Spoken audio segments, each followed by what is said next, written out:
I don't know about you, but I have an annoyingly curious baby brother.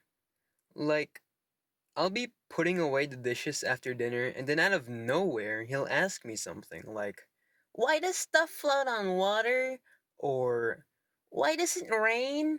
Or, "Can you explain the processes of cell energy production? Please?"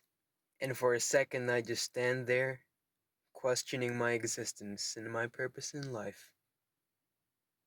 Do I look like Google to you? Am I just a walking, talking encyclopedia now? Is that all I am? And then after that, I make a video explaining to my little brother how cell energy production works.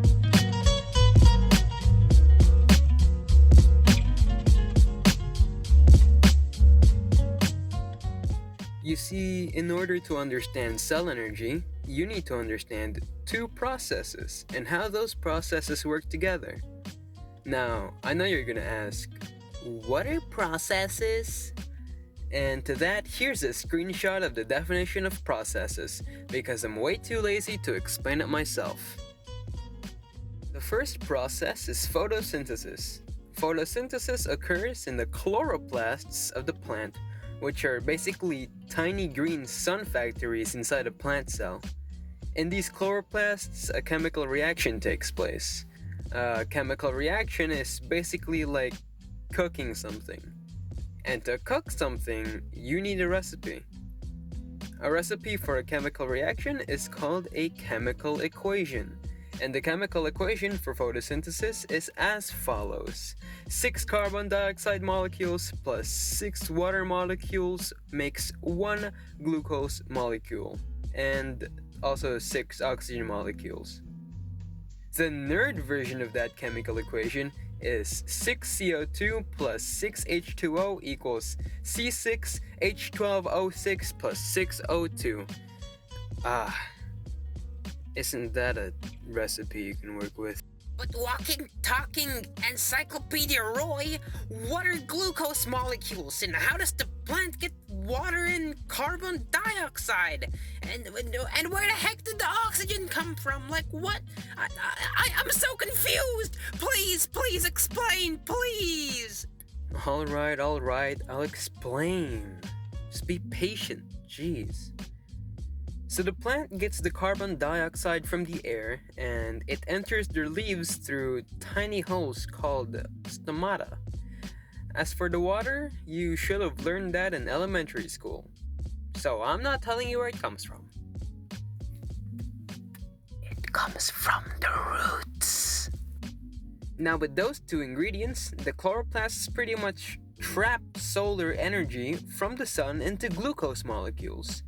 And then, since there's a bunch of spare oxygen left from the chemical equation, the plant just releases it back out the stomata. Now, the plants have stored sun energy into glucose molecules. That's pretty neat. But wait, there's more. The plants can actually use the glucose for energy yet, so it has to use the other process, called cellular respiration.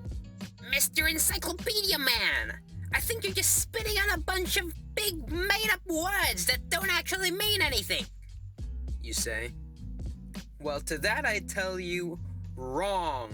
It does mean something, just pay attention. My god. Anyway, cellular respiration occurs in the mitochondria. The powerhouse of the cell. And the chemical reaction for it is 1 glucose molecule plus 6 oxygen molecules makes 6 carbon dioxide molecules, 6 water molecules, and ATP, which is just usable chemical energy. And the nerd version of that is 6O2 plus C6H12O6 equals 6H2O plus 6CO2 plus ATP. But Roy Guy, the science guy, that's just a bunch of letters and numbers. I want to know how this stuff works.